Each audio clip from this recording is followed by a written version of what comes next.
Dear students, welcome back to sociology class. Today we are going to talk about culture, meaning, definitions and elements. ಮೊದಲನೇ semester 5ನೇ ಸೆಷನ್ಸ್ಗೆ ತಮಗೆಲ್ಲರಿಗೂ ಸ್ವಾಗತ. I am Dr. Mohan Kumar KS, working as Associate Professor of Sociology, Government First Grade College for Women, MG Road, Hassan. ವಿದ್ಯಾರ್ಥಿಗಳೇ, ಕಳೆದ ಸೆಷನ್ಸ್ನಲ್ಲಿ ನಾವು social structure and social system ಬಗ್ಗೆ ತಿಳ್ಕೊಂಡಿದ್ದೀವಿ. ಈ ಸೆಷನ್ಸ್ನಲ್ಲಿ ನಾವು culture, meaning, definitions and elements ಇವುಗಳ ಬಗ್ಗೆ ತಿಳಿದುಕೊಳ್ಳೋಣ. First, introduction, concept of culture, ಸಂಸ್ಕೃತಿಯ ಪರಿಕಲ್ಪನೆ. Culture is one of the most important concepts in social sciences. It has been given a very broad meaning in anthropology and sociology. ಸಂಸ್ಕೃತಿ ಎಂಬುದು ಸಮಾಜ ವಿಜ್ಞಾನಗಳ ಪ್ರಮುಖ ಕಲ್ಪನೆಗಳಲ್ಲೊಂದು. ಮಾನವಶಾಸ್ತ್ರ ಹಾಗೂ ಸಮಾಜಶಾಸ್ತ್ರಗಳಲ್ಲಿ ಅದಕ್ಕೆ ಬಹಳ ವಿಸ್ತಾರವಾದ ಅರ್ಥವನ್ನು ನೀಡಲಾಗಿದೆ. In sociology, culture is one of the basic concepts and the study of society is the study of culture. Culture is the breath of human society. It is the expression of human collective life. Culture and society are like two sides of the same coin. ಸಮಾಜಶಾಸ್ತ್ರದಲ್ಲಿ ಸಂಸ್ಕೃತಿಯು ಮೂಲಭೂತ ಕಲ್ಪನೆಗಳಲ್ಲಿ ಒಂದಾಗಿದ್ದು, ಸಮಾಜದ ಅಧ್ಯಯನವೆಂದರೆ ಸಂಸ್ಕೃತಿಯ ಅಧ್ಯಯನವೇ ಆಗಿದೆ. ಸಂಸ್ಕೃತಿಯು ಮಾನವ ಸಮಾಜದ ಉಸಿರು.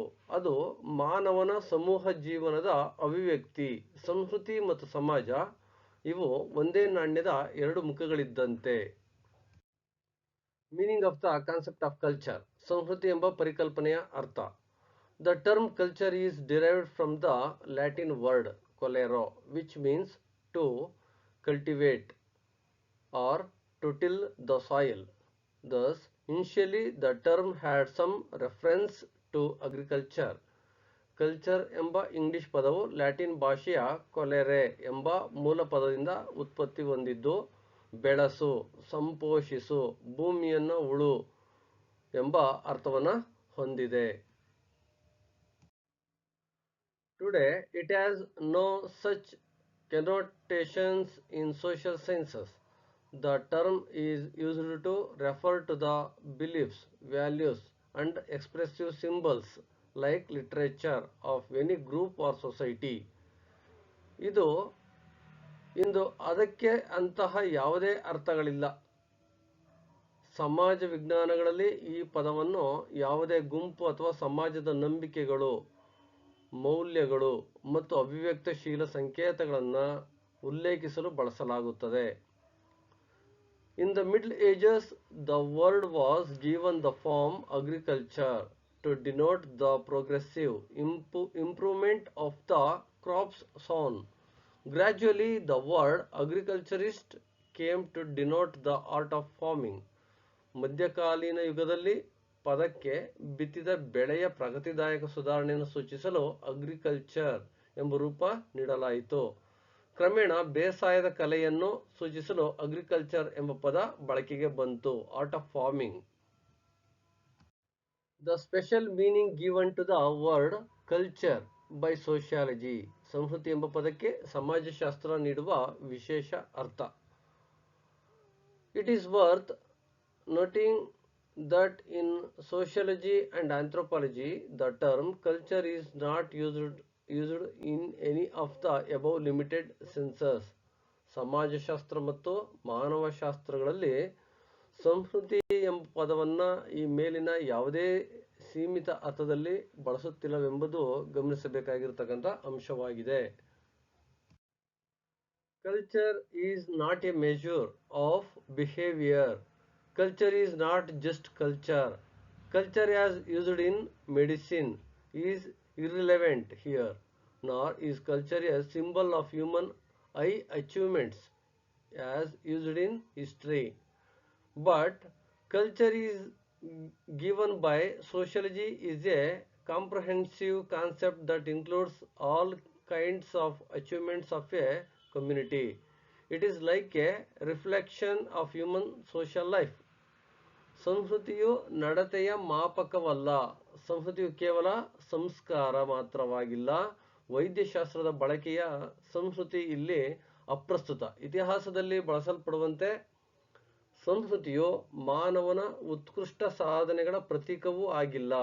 ಆದರೆ ಸಮಾಜಶಾಸ್ತ್ರವು ನೀಡುವ ವಿಶೇಷ ಅರ್ಥದಂತೆ ಸಂಸ್ಕೃತಿ ಒಂದು ಜನಸಮುದಾಯದ ಎಲ್ಲಾ ಬಗೆಯ ಸಾಧನೆಗಳನ್ನು ಒಳಗೊಂಡಿರುವ ಸರ್ವಾವೃತವಾದ ಕಲ್ಪನೆಯಾಗಿದೆ. ಅದು ಮಾನವನ ಸಾಮಾಜಿಕ ಜೀವನದ ಪ್ರತಿಬಿಂಬವಿದ್ದಂತೆ.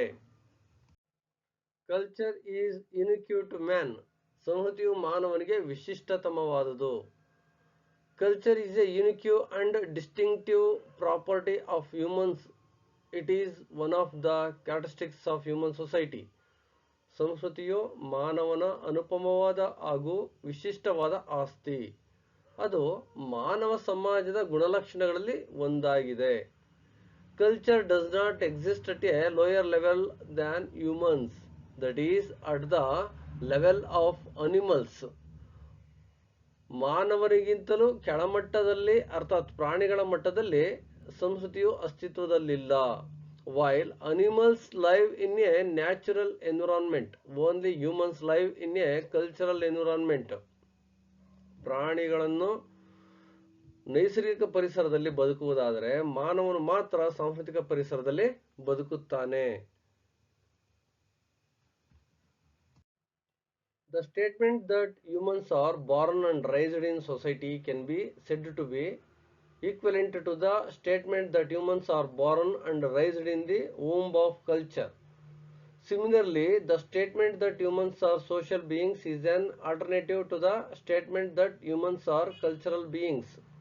ಮಾನವನು ಸಮಾಜದಲ್ಲಿಯೇ ಹುಟ್ಟಿ ಬೆಳೆಯುವನು ಎಂಬ ಮಾತು ಮಾನವನು ಸಂಸ್ಕೃತಿಯ ಅಳಿವಿನಲ್ಲಿ ಹುಟ್ಟಿ ಬೆಳೆಯುವನು ಎನ್ನುವುದಕ್ಕೆ ಸರಿಸಮಾನವಾಗಿದೆ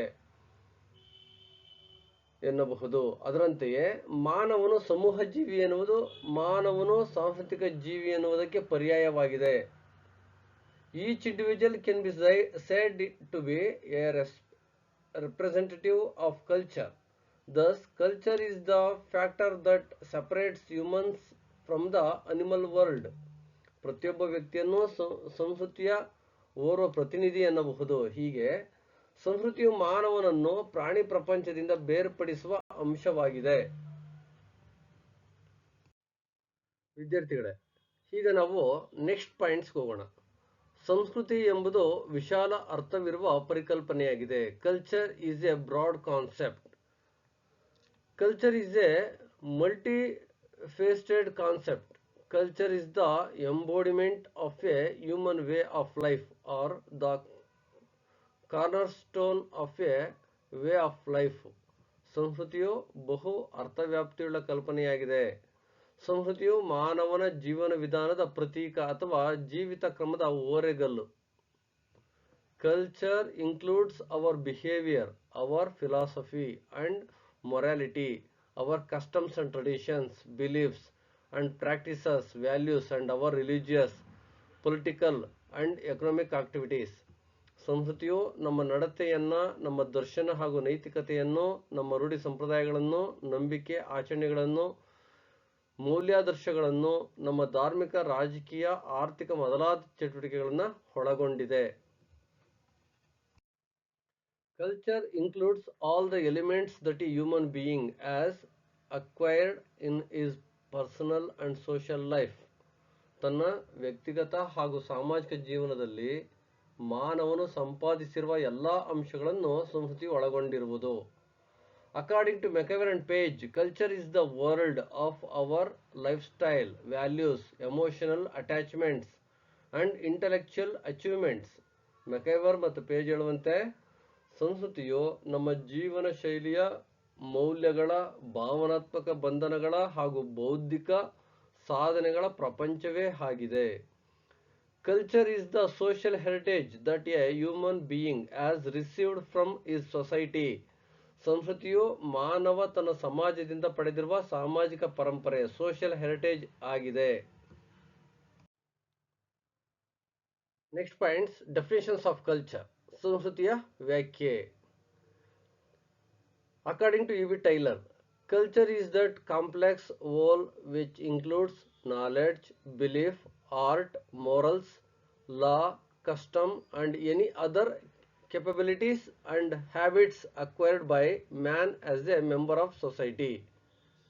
ಎಡ್ವರ್ಡ್ ವಿ ಟೈಲರ್ ಅವರ ಪ್ರಕಾರ ಬ್ರಿಟಿಷ್ ಮಾನವಶಾಸ್ತ್ರಜ್ಞ, ಇವರು ಬ್ರಿಟಿಷ್ ಮಾನವಶಾಸ್ತ್ರಜ್ಞ, ಇವರ ಒಂದು ಸ್ಟೇಟ್ಮೆಂಟ್ ಪ್ರಕಾರ ಅವನ ಅಭಿಪ್ರಾಯದಲ್ಲಿ ಸಂಸ್ಕೃತಿಯು ಜ್ಞಾನ, ನಂಬುಗೆ, ಕಲೆ, ನೈತಿಕ ನಿಯಮ, ಕಾನೂನು, ರೂಢಿ ಮತ್ತು ಮಾನವನು ತನ್ನ ಸಮಾಜದ ಸದಸ್ಯನಾಗಿದ್ದುಕೊಂಡು ಸಾಧಿಸಿದ ಇನ್ನುಳಿದ ಸಾಮರ್ಥ್ಯಗಳನ್ನು, ನೈಪುಣ್ಯಗಳನ್ನು ಒಳಗೊಂಡಿರುವ ಅಖಂಡವಾದ ಒಂದು ಸಂಕೀರ್ಣ ವ್ಯವಸ್ಥೆ ಅಂತೇಳಿ ಯು ಬಿ ಟೈಲರ್ ಅವರು ತಿಳಿಸ್ಕೊಟ್ಟಿದ್ದಾರೆ. ಸಂಸ್ಕೃತಿ ಅಂದ್ರೇನು? What is culture? Explain the definitions of culture.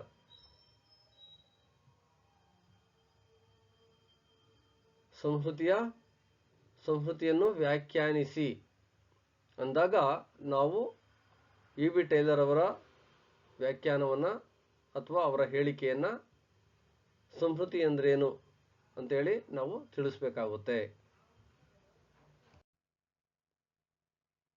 ಮತ್ತೋರ್ವ ಆಂಥ್ರೋಪಾಲಜಿಸ್ಟ್ ಬಿ ಮ್ಯಾಲಿನೋಸ್ಕಿ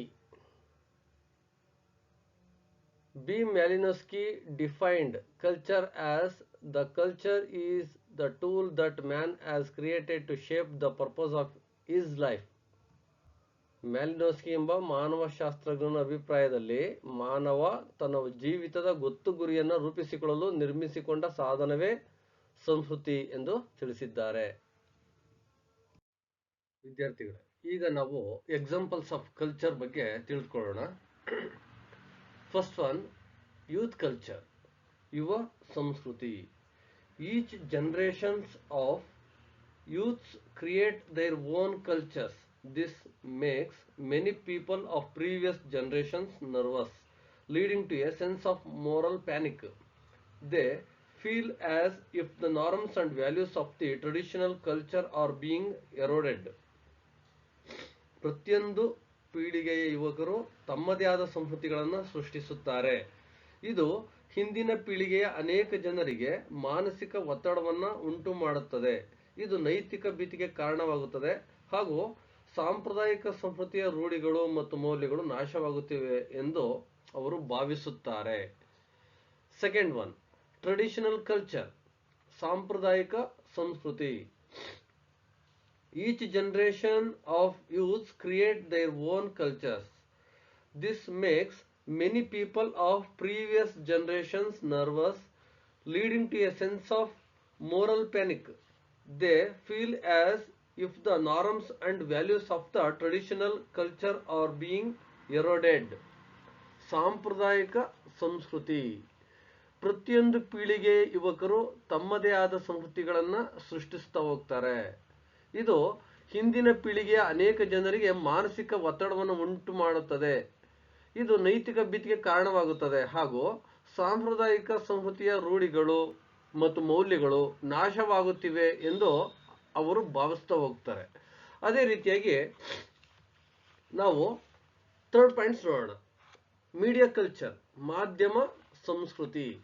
ನಾವು ಮಾಧ್ಯಮ ಸಂಸ್ಕೃತಿಯಲ್ಲಿ ನಾವು ನೋಡೋದಾದ್ರೆ, in the 20th century mass media has taken over the western and the beyond. ಅಂದ್ರೆ 20ನೇ ಶತಮಾನದಲ್ಲಿ ಸಮೂಹ ಮಾಧ್ಯಮವು ಪಾಶ್ಚಿಮಾತ್ಯ ಜಗತ್ತನ್ನ ಮತ್ತು ಅದರ ಆಚೆಗೆ ಆಕ್ರಮಿಸಿಕೊಂಡಿದೆ ಅಂತೇಳಿ ಹೇಳ್ತಾ ಹೋಗುತ್ತೆ. ಅದೇ ರೀತಿ ಫೋರ್ತ್ ಒನ್ ಪಾಯಿಂಟ್ಸ್ ನೋಡೋಣ. Internet culture. Internet culture grew with the rise of the internet in the late 1990s and still heavily influences the world today. ಯಾಕೆಂದ್ರೆ ಇವತ್ತು ಇಂಟರ್ನೆಟ್ ಕಲ್ಚರ್ ತುಂಬಾ ಪ್ರಭಾವಶಾಲಿಯಾಗಿರ್ತಕ್ಕಂಥದ್ದು. ನಾವು 1990ರ ದಶಕದ ಉತ್ತರಾರ್ಧದಲ್ಲಿ ಇಂಟರ್ನೆಟ್ ಅನ್ನು ಉದಯದೊಂದಿಗೆ ಇಂಟರ್ನೆಟ್ ಸಂಸ್ಕೃತಿ ಬೆಳೆದು ಬಂದಿರತಕ್ಕಂಥದ್ದು ನಾವು ಗಮನಿಸ್ತಾ ಇದ್ದೀವಿ. ಮತ್ತು ಇಂದಿಗೂ ಸಹ ಇಡೀ ಪ್ರಪಂಚದ ಮೇಲೆ ಹೆಚ್ಚು ಪ್ರಭಾವವನ್ನು ಬೀರ್ತಾ ಇದೆ ಅಂತಲೇ ನಾವು ಹೇಳಬೇಕಾಗುತ್ತೆ. Fifth points, western culture. The Western world is generally believed to be based on a mix of European Enlightenment values and Christianity. It had spread to new world nations such as the United States, Canada and Australia. ನಾವು western ಕಲ್ಚರ್ನ ಪಾಶ್ಚಿಮಾತ್ಯ ಸಂಸ್ಕೃತಿ ಅಂತೇಳಿ ನಾವು ಕರಿತಾ ಬರ್ತೀವಿ. ಈ ಪಾಶ್ಚಿಮಾತ್ಯ ಜಗತ್ತು ಸಾಮಾನ್ಯವಾಗಿ ಯುರೋಪಿಯನ್ ಜ್ಞಾನೋದಯ ಮೌಲ್ಯಗಳು ಮತ್ತು ಕ್ರಿಶ್ಚಿಯನ್ ಧರ್ಮದ ಮಿಶ್ರಣವನ್ನು ಆಧರಿಸಿರ್ತಕ್ಕಂಥದ್ದು ಅಂತೇಳಿ ನಾವು ನಂಬ್ತಾ ಹೋಗ್ತೀವಿ. ಇದು ಯುನೈಟೆಡ್ ಸ್ಟೇಟ್ಸ್, ಕೆನಡಾ ಮತ್ತು ಆಸ್ಟ್ರೇಲಿಯಾದಂತಹ ಹೊಸ ವಿಶ್ವ ರಾಷ್ಟ್ರಗಳಿಗೂ ಸಹ ಇದು ಹರಡಿದೆ. ನೆಕ್ಸ್ಟ್ ಪಾಯಿಂಟ್ಸ್ ನೋಡೋಣ. 6th points, subculture. A subculture is a culture that has emerged within a dominant culture. 6th points ಅಲ್ಲಿ ನಾವು ನೋಡಿದಾಗ ಉಪಸಂಸ್ಕೃತಿ ಅಂತೇಳಿ ನಾವು ಕರಿತಾ ಬರ್ತೀವಿ. ಉಪಸಂಸ್ಕೃತಿಯು ಪ್ರಬಲ ಸಂಸ್ಕೃತಿಯೊಳಗೆ ಹೊರಹೊಮ್ಮಿದ ಸಂಸ್ಕೃತಿಯಾಗಿರ್ತಕ್ಕಂಥದ್ದು. ನೆಕ್ಸ್ಟ್ 7th ಪಾಯಿಂಟ್ಸ್ ಅಲ್ಲಿ counter culture. A counter culture is a subculture that is in defiant opposition to the dominant culture. 7th points ಅಲ್ಲಿ ಪ್ರತಿ ಸಂಸ್ಕೃತಿಯು ಪ್ರಬಲ ಸಂಸ್ಕೃತಿಗೆ ವಿರುದ್ಧವಾಗಿರುವ ಉಪಸಂಸ್ಕೃತಿಯಾಗಿದೆ ಅಂತೇಳಿ ನಾವು ಅಧ್ಯಯನ ಮಾಡಬೇಕಾಗುತ್ತೆ. 8th ಪಾಯಿಂಟ್ಸ್ ನೋಡೋಣ. 8th ಪಾಯಿಂಟ್ಸ್ ಅಲ್ಲಿ global culture. The idea that there is one dominant global culture emerged after the rapid rise of globalization in the late 20th century. Global century. ಜಾಗತಿಕ ಸಂಸ್ಕೃತಿ 20ನೇ ಶತಮಾನದ ಅಂತ್ಯದಲ್ಲಿ ಜಾಗತೀಕರಣದ ತ್ವರಿತ ಏರಿಕೆಯ ನಂತರ ಒಂದು ಪ್ರಬಲ ಜಾಗತಿಕ ಸಂಸ್ಕೃತಿ ಇದೆ ಎಂಬ ಕಲ್ಪನೆ ಹೊರಹೊಮ್ಮಿರ್ತಕ್ಕಂಥದ್ದು. 9th points, low and high culture. Low and high culture are two cultural concepts used in sociology to describe the split between social classes. ನಾವು ಕೆಳ ಮತ್ತು ಉನ್ನತ ಸಂಸ್ಕೃತಿಗೆ ಸಂಬಂಧಪಟ್ಟಂತೆ ಕೆಳ ಮತ್ತು ಉನ್ನತ ಸಂಸ್ಕೃತಿಗಳು ಸಾಮಾಜಿಕ ವರ್ಗಗಳ ನಡುವಿನ ವಿಭಜನೆಯನ್ನು ವಿವರಿಸಲು ನಾವು ಸಮಾಜಶಾಸ್ತ್ರದಲ್ಲಿ ಬಳಸ್ತೀವಿ ಅಂತೇಳಿ ಈ ಎರಡು ಸಾಂಸ್ಕೃತಿಕ ಪರಿಕಲ್ಪನೆಗಳು ಪ್ರಮುಖವಾಗಿವೆ. ಅದೇ ರೀತಿ last points, working class culture. Working class people have long been seen as having their own culture. This includes their own phrases and euphemisms, accents and preferences for food and drink.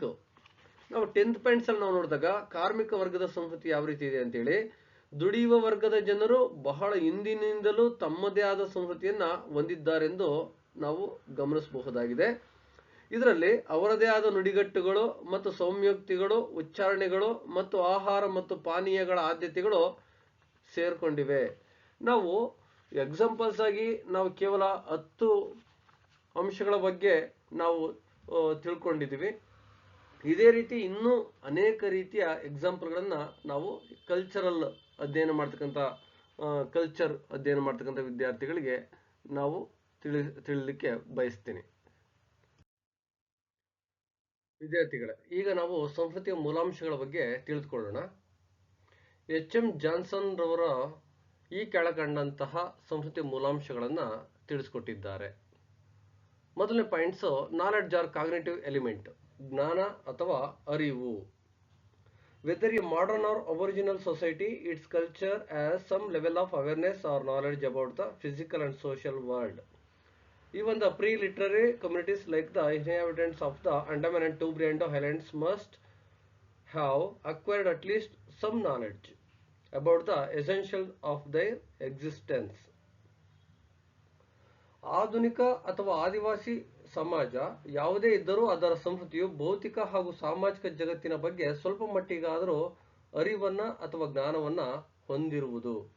ಅಕ್ಷರಪೂರ್ವ ಸಮುದಾಯಗಳಾದ Andaman ಮತ್ತು ಟೂಬ್ರಿಯಾಂಡೋ ದ್ವೀಪಗಳಲ್ಲಿನ ನಿವಾಸಿಗಳು ಕೂಡ ತಮ್ಮ ಅಸ್ತಿತ್ವದ ದೃಷ್ಟಿಯಿಂದ ಅವಶ್ಯಕ ಸಂಗತಿಗಳ ಬಗ್ಗೆ ಅಗತ್ಯವಿರುವಷ್ಟಾದರೂ ಜ್ಞಾನವನ್ನ ಪಡೆದಿರಲೇಬೇಕು. ಉದಾಹರಣೆಗೆ, ಅವರು ಆಹಾರವನ್ನ ಸಂಗ್ರಹಿಸಲಿಕ್ಕೆ ಹಾಗೂ ಮನೆಗಳನ್ನು ಕಟ್ಕೊಳ್ಲಿಕ್ಕೆ, ವಸ್ತುಗಳೊಂದಿಗೆ ಒಂದೆಡೆಯಿಂದ ಇನ್ನೊಂದೆಡೆಗೆ ಪ್ರಯಾಣಿಸಲಿಕ್ಕೆ ಹಾಗೂ ದುಷ್ಟ ಪ್ರಾಣಿಗಳಿಂದ, ಶತ್ರು ಜನರಿಂದ ಹಾಗೂ ಭೀಕರ ಚಂಡಮಾರುತಗಳಿಂದ ರಕ್ಷಿಸಿಕೊಳ್ಳಿಕ್ಕೆ ಅವ್ರ ಜ್ಞಾನ ಅಥವಾ ಅರಿವು ತುಂಬಾ ಅವಶ್ಯಕ. ಸೆಕೆಂಡ್ ಪಾಯಿಂಟ್ಸ್, ಬಿಲೀಫ್ಸ್, ನಂಬಿಕೆಗಳು. Accepting a subject, idea or object as true is called belief. but from the point of view of direct experiences, it may be true or false. For example, sacrificing animals to demons to get rid of a terrible disease, village doctors giving curative medicine with spells and tricks, etc. Civilized people also create their own beliefs and pass them on to their next generation. ವಿಷಯ, ವಿಚಾರ ಅಥವಾ ವಸ್ತುಗಳನ್ನು ಸತ್ಯವೆಂದು ಭಾವಿಸಿ ಸ್ವೀಕರಿಸುವುದನ್ನು ನಂಬಿಕೆ ಎನ್ನಬಹುದು. ಆದರೆ ಪ್ರತ್ಯಕ್ಷ ಅನುಭವದ ದೃಷ್ಟಿಯಿಂದ ಅದು ಸತ್ಯವಿರಬಹುದು ಅಥವಾ ಅಸತ್ಯ ಇರಬಹುದು. ಭಯಾನಕ ರೋಗದಿಂದ ಮುಕ್ತನಾಗುವುದಕ್ಕಾಗಿ ದೆವ್ವಭೂತಗಳಿಗೆ ಪ್ರಾಣಿಗಳನ್ನು ಬಲಿ ಕೊಡುವುದು, ಹಳ್ಳಿಯ ನಾಟಿ ವೈದ್ಯರುಗಳು ಮಂತ್ರ ತಂತ್ರಗಳೊಂದಿಗೆ ರೋಗ ನಿವಾರಕ ಔಷಧಿ ನೀಡುವುದು, ನಾಗರಿಕ ಜನರು ತಮ್ಮದೇ ಆದ ನಂಬಿಕೆಗಳನ್ನು ಸೃಷ್ಟಿಸಿಕೊಂಡು ಅದನ್ನು ತಮ್ಮ ಮುಂದಿನ ತಲೆಮಾರಿಗೆ ವರ್ಗಾಯಿಸುತ್ತಿರುವುದನ್ನು ನಾವು ಗಮನಿಸ್ತಾ ಹೋಗ್ಬೋದು. ಅದೇ ರೀತಿ ಮೂರನೇ ಪಾಯಿಂಟ್ಸ್ ನೋಡೋಣ. ವ್ಯಾಲ್ಯೂಸ್ ಅಂಡ್ ನಾರ್ಮ್ಸ್, ಮೌಲ್ಯಗಳು ಮತ್ತು ನಿಯಮಗಳು. In any culture there are a number of values and norms. These are real forces that cannot be separated from the attitudes of individuals. ಯಾವುದೇ ಸಂಸ್ಕೃತಿಯಲ್ಲಾದರೂ ಹಲವಾರು ಮೌಲ್ಯಗಳು ಮತ್ತು ನಿಯಮಗಳಿರುತ್ತವೆ. ಇವು ವ್ಯಕ್ತಿಗಳ ಮನೋಭಾವನೆಗಳಿಂದ ಬೇರ್ಪಡಿಸಲಾಗದಂತಹ ವಾಸ್ತವಿಕ ಶಕ್ತಿಗಳಾಗಿವೆ ಅನ್ನೋದು ನಾವಿಲ್ಲಿ ಗಮನಿಸಬೇಕಾಗುತ್ತೆ. ಅದರಲ್ಲಿ ಫಸ್ಟ್ ಪಾಯಿಂಟ್ಸ್ ನೋಡೋಣ. ವ್ಯಾಲ್ಯೂಸ್ ಏನು ಹೇಳುತ್ತೆ? Values are the standards by which we judge that what is good and desirable. Values are the ideas that groups may have about the relative desirability of things. Moral, religious and national values which are embedded and institutionalized in social relations are the most important here. ಒಳ್ಳೆಯದು ಮತ್ತು ಅಭಿಲಾಷಯುಕ್ತವಾದುದು ಎಂಬುದನ್ನು ಅಳೆದು ನಿರ್ಧರಿಸುವ ಮಾಪಕಗಳೇ ಮೌಲ್ಯಗಳು. ವಸ್ತುಗಳ ಬಗೆಗಿನ ಸಾಪೇಕ್ಷ ಅಭಿಲಾಷೆಯನ್ನು ಕುರಿತು ಸಮೂಹಗಳು ಹೊಂದಿರಬಹುದಾದ ಕಲ್ಪನೆಗಳೇ ಮೌಲ್ಯಗಳು. ಸಾಮಾಜಿಕ ಸಂಬಂಧಗಳಲ್ಲಿ ಅಂತರ್ಗತವಾದ ಹಾಗೂ ಸಂಸ್ಥೀಕರಣಗೊಂಡ ನೈತಿಕ, ಧಾರ್ಮಿಕ ಹಾಗೂ ರಾಷ್ಟ್ರೀಯ ಮೌಲ್ಯಗಳು ಇಲ್ಲಿ ಹೆಚ್ಚು ಪ್ರಮುಖವಾದವುಗಳು. ಮೌಲ್ಯಗಳನ್ನು ಸಮಾಜದ 4 ಉಪವ್ಯವಸ್ಥೆಗಳಾದ ಸರ್ಕಾರ, ಕುಟುಂಬ, ಆರ್ಥಿಕತೆ ಹಾಗೂ ಧರ್ಮ ಇವುಗಳೊಂದಿಗೆ ಸಂಬಂಧಿಸಿದಂತೆ ಅರ್ಥ ಮಾಡಿಕೊಳ್ಳುವುದು ಹೆಚ್ಚು ಸೂಕ್ತವೆನಿಸುವುದು. ನೆಕ್ಸ್ಟ್ ಪಾಯಿಂಟ್ಸ್ ಅಲ್ಲಿ ನಿಯಮಗಳು. ನಾರ್ಮ್ಸ್ ಏನು ಹೇಳುತ್ತೆ? Norms are closely related to values. They are like the blueprints of our behaviour. They are ideal models of our behaviour. They indicate the expectations of the group regarding our behaviour. The justifying power of norms is value. ನಾವು norms ಅಂತ ನಿಯಮಗಳನ್ನು ನಾವು ಅಧ್ಯಯನ ಮಾಡಬೇಕಾದಂಥ ಸಂದರ್ಭದಲ್ಲಿ ಮೌಲ್ಯಗಳಿಗೆ ನಿಕಟವಾಗಿ ಸಂಬಂಧಿಸಿದವುಗಳು. ಅವು ನಮ್ಮ ನಡತೆಯ ನೀಲಿ ನಕಾಶೆಗಳಿದ್ದಂತೆ. ಅವು ನಮ್ಮ ನಡತೆಯ ಆದರ್ಶ ಮಾದರಿಗಳು. ಅವು ನಮ್ಮ ನಡತೆಯ ಬಗೆಗಿನ ಸಮೂಹದ ನಿರೀಕ್ಷೆಯನ್ನು ಸೂಚಿಸುತ್ತವೆ. ನಿಯಮಗಳ ಸಮರ್ಥಕ ಶಕ್ತಿಯೇ ಮೌಲ್ಯ. ಅಂದರೆ ಸಾಮಾನ್ಯವಾಗಿ ಮೌಲ್ಯಗಳ ಆಧಾರದ ಮೇಲೆಯೇ ಅವುಗಳನ್ನು ರಚಿಸಲಾಗಿರುತ್ತದೆ. ಆದ್ದರಿಂದಲೇ ಸಮಾಜಶಾಸ್ತ್ರಜ್ಞರು ನಮ್ಮ ನಡತೆಗೆ ಮಾರ್ಗದರ್ಶಕವಾಗಿರುವ ಮೌಲ್ಯಾಧಾರಿತ ನಿಯಮಗಳೇ ಸಾಮಾಜಿಕ ನಿಯಮಗಳು ಎಂದು ಹೇಳಿರುವುದು. ನೆಕ್ಸ್ಟ್ ಪಾಯಿಂಟ್ಸ್ ನೋಡೋಣ. ಸೈನ್ಸ್, ಸಿಗ್ನಲ್ಸ್ ಅಂಡ್ ಸಿಂಬಲ್ಸ್, ಚಿಹ್ನೆಗಳು, ಸಂಜ್ಞೆಗಳು ಮತ್ತು ಸಂಕೇತಗಳು ಅಂತೇಳಿ. These are cultural elements that are used interchangeably. When the word science is used in a distorted sense, it includes signs and symbols. A sign or signal is an object, event or situation that may exist in the present or past future. The remains of a house with a pile of burnt bricks are a sign that it has previously been caught in a fire. Similarly, a wet road is a sign that it has previously rained. Symbols are more likely to evoke certain ideas in the mind of person than to express the existence of an object, event or situation. ಸಾಂಸ್ಕೃತಿಕ ಅಂಶಗಳಾಗಿರುವ ಇವುಗಳನ್ನು ಪರಸ್ಪರ ಪರ್ಯಾಯ ಅರ್ಥಗಳಲ್ಲಿ ಬಳಸ್ತಾ ಹೋಗ್ತೀವಿ. ಚಿಹ್ನೆಗಳು ಎಂಬ ಪದವನ್ನು ವಿಕೃತ ಅರ್ಥದಲ್ಲಿ ಬಳಸಿದಾಗ ಅದು ಸಂಜ್ಞೆಗಳು ಮತ್ತು ಸಂಕೇತಗಳನ್ನು ಒಳಗೊಂಡಿರುತ್ತದೆ. ಕುರುಹು ಅಥವಾ ಸಂಜ್ಞೆ ಎಂಬುದು ವರ್ತಮಾನ ಹಾಗೂ ಭೂತ ಭವಿಷ್ಯತ್ ಕಾಲದಲ್ಲಿ ಅಸ್ತಿತ್ವದಲ್ಲಿರಬಹುದಾದ ವಸ್ತು, ಘಟನೆ ಅಥವಾ ಪರಿಸ್ಥಿತಿಯನ್ನು ಸೂಚಿಸುವುದು. ಅರ್ಧ ಸುಟ್ಟು ಕರಕಲಾದ ಇಟ್ಟಿಗೆಗಳು ರಾಶಿಯನ್ನೊಳಗೊಂಡ ಮನೆಯ ಅವಶೇಷವು, ಅದು ಈ ಹಿಂದೆ ಬೆಂಕಿಗೆ ಸಿಲುಕಿತ್ತು ಎಂಬುದಕ್ಕೆ ಕುರುಹು. ಅದೇ ರೀತಿ ಒದ್ದೆಯಾದ ರಸ್ತೆಯು ಈ ಹಿಂದೆ ಮಳೆ ಸುರಿದಿತ್ತು ಎಂಬುದಕ್ಕೆ ಕುರುಹು. ಸಂಕೇತಗಳು ಅಥವಾ ಪ್ರತೀಕಗಳು ವಸ್ತುವಿನ, ಘಟನೆಯ ಅಥವಾ ಪರಿಸ್ಥಿತಿಯ ಇರುವಿಕೆಯನ್ನು ಸಾರುವುದಕ್ಕಿಂತ ಹೆಚ್ಚಾಗಿ ವ್ಯಕ್ತಿಯ ಮನಸ್ಸಿನಲ್ಲಿ ಕೆಲವು ಕಲ್ಪನೆಗಳು ಹುಟ್ಟಿಕೊಳ್ಳುವಂತೆ ಮಾಡುತ್ತವೆ. ಈ ಕಲ್ಪನೆಗಳು ಪ್ರಾತಿನಿಧಿಕ ಸ್ವರೂಪದ್ದಾಗಿರುತ್ತದೆ. Next points. Non normative ways of behaving, ನಿಯಮಬದ್ಧತೆ ಇಲ್ಲದ ನಡತೆಯ ಕ್ರಮಗಳು. Some types of behaviour are not mandatory, however they are manifested without the person's awareness, but these are likely to become more normative and symbolic behaviors. ಕೆಲವು ರೀತಿಯ ನಡತೆಯ ಕ್ರಮಗಳು ಕಡ್ಡಾಯವಾಗಿರುವುದಿಲ್ಲ, ಆದಾಗ್ಯೂ ಅವು ವ್ಯಕ್ತಿಯ ಅರಿವಿಲ್ಲದೆ ಪ್ರಕಟಿತಗೊಳ್ಳುತ್ತವೆ. ಆದರೆ ಇವು ಮುಂದೆ ನಿಯಮಬದ್ಧ ಹಾಗೂ ಸಾಂಕೇತಿಕ ನಡತೆಯ ಕ್ರಮಗಳಾಗುವ ಸಾಧ್ಯತೆ ಇದೆ. Conclusion. Culture is not just a collection of customs, moral codes and values. ಸಂಸ್ಕೃತಿ ಎಂಬುದು ಕೇವಲ ಲೋಕಾಚಾರಗಳು, ನೈತಿಕ ನಿಯಮಗಳು ಮತ್ತು ಮೌಲ್ಯಾದರ್ಶಗಳ ಸಮ್ಮಿಶ್ರಣವಲ್ಲ. It represents an organized system of behavior of humans. ಅದು ಮಾನವನ ಸಂಘಟಿತ ಸಾಮಾಜಿಕ ನಡತೆಯನ್ನು ಪ್ರತಿನಿಧಿಸುವುದು. An organized system of behavior, Orton and Hunt. Understanding how culture is organized requires some basic information. ಸಂಸ್ಕೃತಿಯು ಯಾವ ರೀತಿಯಲ್ಲಿ ಸಂಘಟಿತವಾಗಿದೆ ಎಂಬುದನ್ನು ಅರ್ಥ ಮಾಡಿಕೊಳ್ಳಲು ಪ್ರಾಥಮಿಕ ಮಾಹಿತಿ ಅಗತ್ಯ.